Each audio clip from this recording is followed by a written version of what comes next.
Haleluya, kembali lagi kita di dalam GPD Film Latimas Menyapa. Mari, saudara yang kekasih dan Tuhan, kita lihat firman Tuhan. Kita buka di dalam Hagai pasal yang pertama, ayat yang kelima sampai ayatnya yang ketujuh. Sekali lagi, Hagai pasal yang pertama, ayat yang kelima sampai ayatnya yang ketujuh. Demikianlah firman Tuhan. Oleh sebab itu, beginilah firman Tuhan semesta alam, perhatikanlah keadaanmu. Kamu menabur banyak, tetapi membawa pulang hasil sedikit. Kamu makan, tetapi tidak sampai kenyang. Kamu minum, tetapi tidak sampai puas. Kamu berpakaian, tetapi badanmu tidak sampai panas.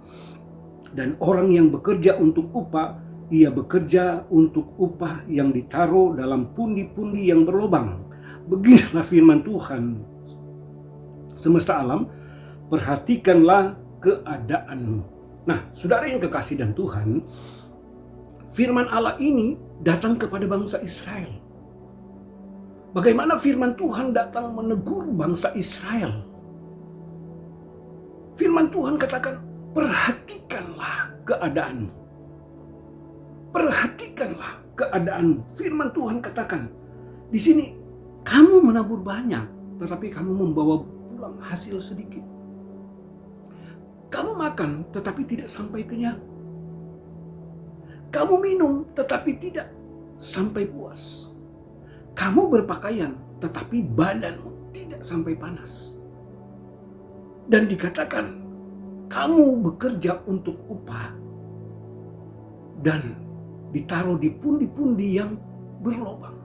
Kita lihat saudara bahwa sepertinya bangsa Israel mereka mengalami kegagalan di dalam mereka melakukan sesuatu.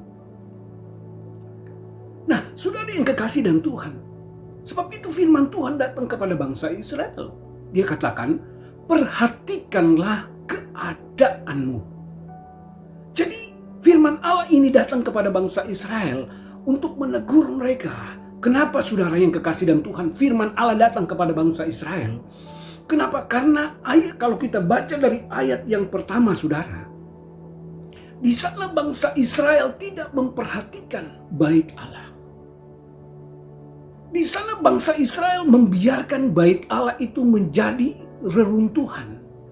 Sebab itu firman Allah datang kepada bangsa Israel untuk menegur mereka, untuk supaya mereka memperhatikan keadaan mereka. Memperhatikan kehidupan mereka. Saudara yang kekasih dan Tuhan, bait Allah itu untuk apa? Mereka beribadah kepada Tuhan. Mereka memuliakan Tuhan. Mereka mengagungkan Tuhan. Mereka berdoa. Tetapi mereka membiarkan bait Allah itu menjadi reruntuhan. Dan ini yang membuat Tuhan tidak berkenan kepada bangsa Israel. Maka firman Tuhan datang kepada mereka. Perhatikan keadaan. Mereka hanya membangun rumah mereka, tetapi bait Allah mereka biarkan. Nah, saudara yang kekasih di dalam Tuhan, kita lihat di sini bahwa apa yang mereka lakukan itu tidak berkenan. Sebab itu firman Tuhan datang kepada bangsa Israel. Di dalam ayat yang ke-8 saudara yang kekasih, kita baca mulai ayat yang ke-7. Beginilah firman Tuhan semesta alam, perhatikanlah keadaanmu. Jadi naiklah ke gunung, bawalah kayu dan bangunlah rumah itu.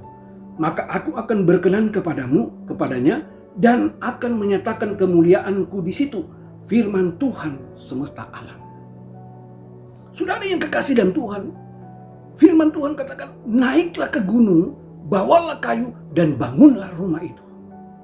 Bangunlah bait Allah itu, di mana mereka memuliakan Tuhan, mempersembahkan korban, mengagungkan Tuhan. Maka firman Tuhan katakan apa? Saya akan berkenan dan akan menyatakan kemuliaanmu di situ. Ada berkat Tuhan. Saudara yang kekasih dan Tuhan. Kadangkala saudara kita perhatikan di sini. Bagaimana bangsa Israel ditegur oleh Tuhan. Nah, kita pun kadangkala menghadapi apa yang dialami oleh bangsa Israel. Kadangkala kita seperti mengalami kegagalan-kegagalan dalam segala sesuatu yang kita lakukan. Kadangkala apa yang kita perbuat itu tidak berhasil. Kenapa saudara yang kekasih dalam Tuhan? Kita harus memperhatikan kehidupan kita. Firman Tuhan katakan, perhatikan keadaanmu. Mungkinkah saat ini kita membiarkan bait Allah itu menjadi reruntuhan? Kadang kita berkata bahwa kita beribadah, kadang-kala kita berkata bahwa kita berdoa, tetapi saudara, kadang-kala kehidupan kita ini tidak sesuai dengan apa yang Tuhan minta di dalam kehidupan kita. Jadi saudara, firman Tuhan katakan, bangun kembali, perbaiki bait Allah, hubunganmu dengan Tuhan, maka Tuhan akan berkenan di situ dan Tuhan akan menyatakan kemuliaannya bagi kita. Jadi saudara yang kekasih dalam Tuhan, mari kita sebagai anak-anak Tuhan perhatikan kehidupan kita.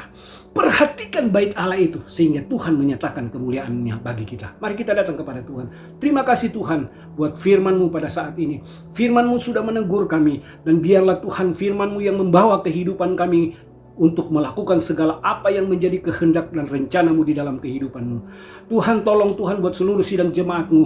Kau memberkati kehidupan mereka, apapun yang mereka kerjakan, apapun yang mereka lakukan, Engkau buat berhasil sehingga di dalamnya nama-Mu yang diagungkan, dipermuliakan. Terima kasih Tuhan, kami berdoa dan mengucap syukur. Haleluya.